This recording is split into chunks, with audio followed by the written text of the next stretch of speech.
Ketika mendengar suku anak dalam atau SAD, mungkin bayangan yang muncul adalah sekelompok orang rimba yang tinggal di dalam hutan terasing dari peradaban. Tapi, lain dari hal itu, SAD sendiri merupakan bagian dari warga negara Indonesia yang patut diperjuangkan segala hak, pengakuan, dan perlindungan atas ruang hidupnya. SAD adalah masyarakat yang bergantung dengan alam sebagai sumber penghidupan. Penghormatannya terhadap alam menimbulkan harmonisasi antara upaya pemenuhan kebutuhan sehari-hari dengan keberlanjutan lingkungan.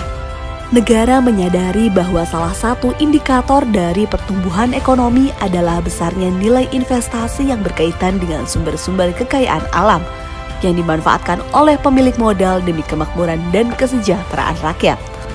Sumber-sumber kekayaan alam di Indonesia yang dikelola pemilik modal pun sering berpotensi menimbulkan konflik antara masyarakat setempat yang lebih dulu mendiami daerah tersebut.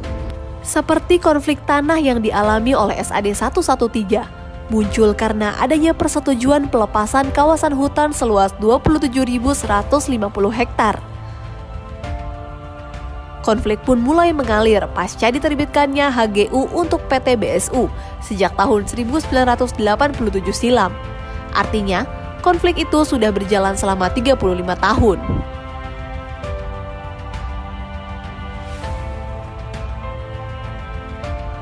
Perjuangan ini sangat memakan waktu, pikiran, tenaga, dan jatuh bangun kami mengejar penyelesaian ini.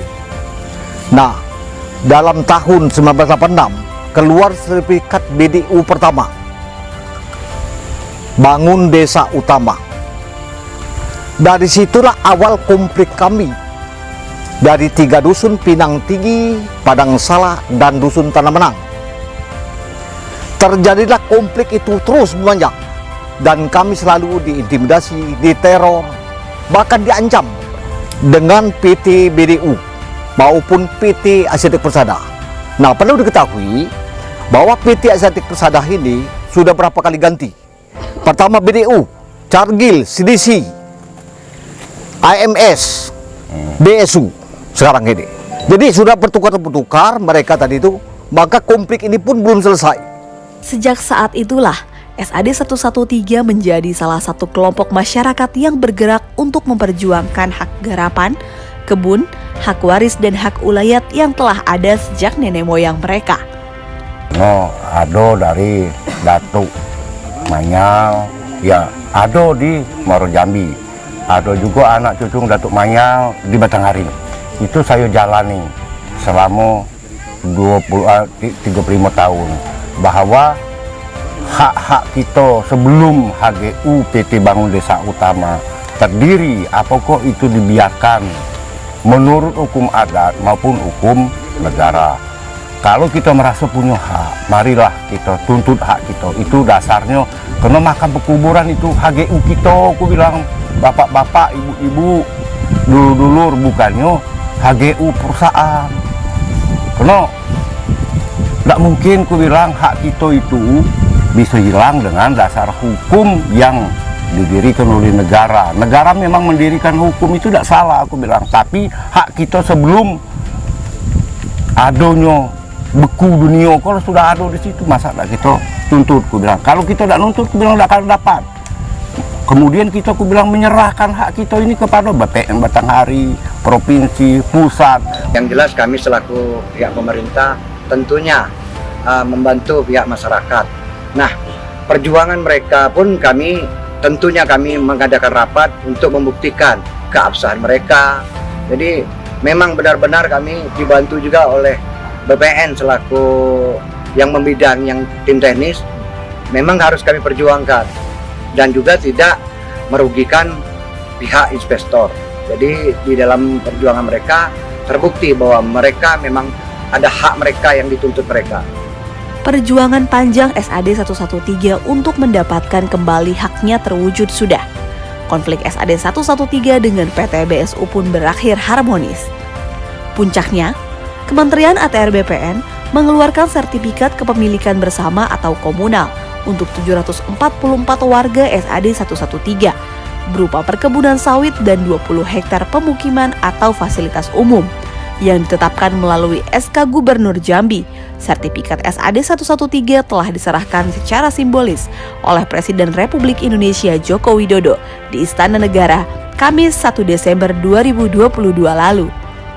Kami sepakat dengan Pak Nurman, Ketua Koperasi, mengarahkan kepada dulur dan keluarga sanak cucung sayo itu jangan sempat sertifikat ini diambil alih oleh orang yang tidak tahu sejarah, asal usul mendapatkan sertifikat, karena orang banyak memanfaatkan ini. Saya tidak ingin itu. Kenapa? Sangat sulit mendapatkan sertifikat kalau kita diintimidasi dengan politik-politik yang tidak jelas sehingga merugi ke diri kita sendiri. Itu mungkin yang saya pandang sekilas, Pak Nurman ya.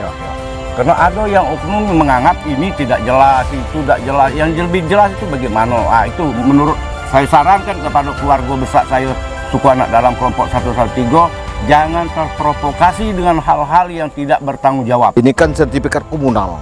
Jadi masyarakat itu kita sudah sosialisasi ke masyarakat bahwa sertifikat komunal ini, satu batang sawit ini dikerjakan 744 kakak, bukan perorangan.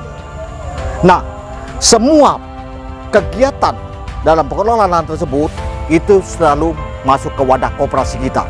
Jadi koperasi yang mengatur, jangan sampai sertifikat atau lahan yang diberikan masyarakat kepada masyarakat itu dialihkan orang lain. Tuntutan mereka itu alhamdulillah juga mereka diterima oleh Bapak Presiden Bapak Jokowi.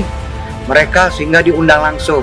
Jadi oleh Bapak Presiden pun ada memberikan sertifikat sebanyak 11 itu dikasihkan secara simbolis 2 sertifikat yang langsung diserahkan oleh Bapak Presiden.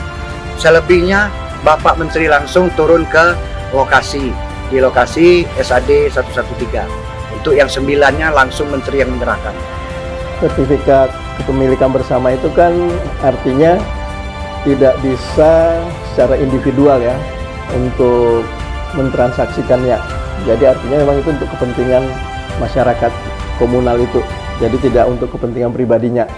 Jadi ini satu alasan penting kenapa itu diberikan hak kepemilikan bersama, bukan hak individual.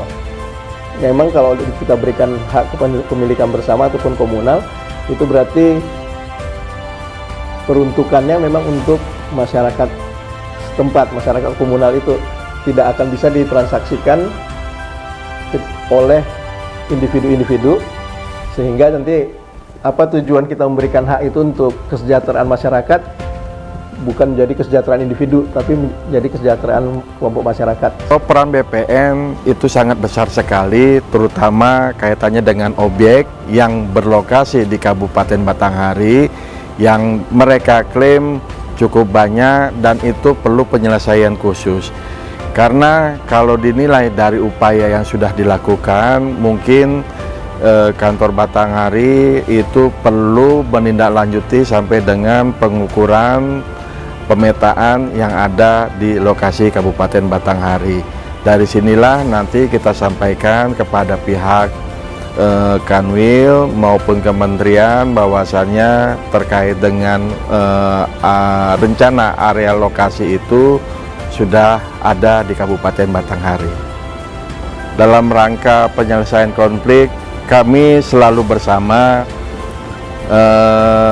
bersama-sama mengadakan rapat baik di Kabupaten Batanghari maupun di kantor wilayah Provinsi Jambi maupun di kantor Gubernur Provinsi Jambi. Intinya semua itu dimaksudkan dalam rangka upaya penyelesaian konflik masyarakat SAD dengan perusahaan PT BSU. Kita sadar betul bahwa konflik pertanahan di Provinsi Jambi ini termasuk kategori tinggi.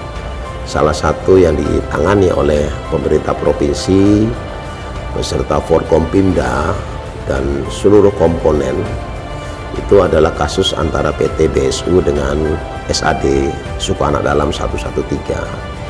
Perjalanan kasusnya cukup panjang sebetulnya, sudah puluhan tahun kasus ini tidak selesai-selesai.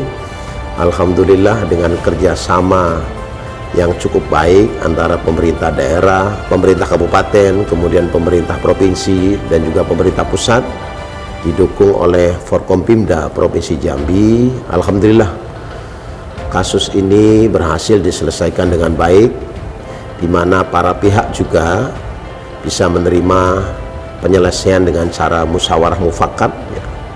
Penyelesaian konflik penting dilakukan karena menyangkut dengan kepentingan masyarakat umum. Sebab itu, penting menggunakan pendekatan-pendekatan dan upaya yang strategis dan sistematis agar penyelesaian konflik dapat berjalan dengan baik, seperti yang telah dilakukan Kementerian ATR BPN bersama dengan seluruh pihak seperti pemerintah pusat, pemerintah daerah, Forkopimda, aparat penegak hukum, dan badan peradilan dalam menyelesaikan konflik SAD 113. Penyelesaian konflik SAD 113 ini diharapkan dapat menjadi role model dalam menyelesaikan masalah serupa yang terjadi di Indonesia yang akan dibahas lebih lanjut dalam pertemuan gugus tugas reforma agraria atau GTRA Summit 2023. Mari berkolaborasi.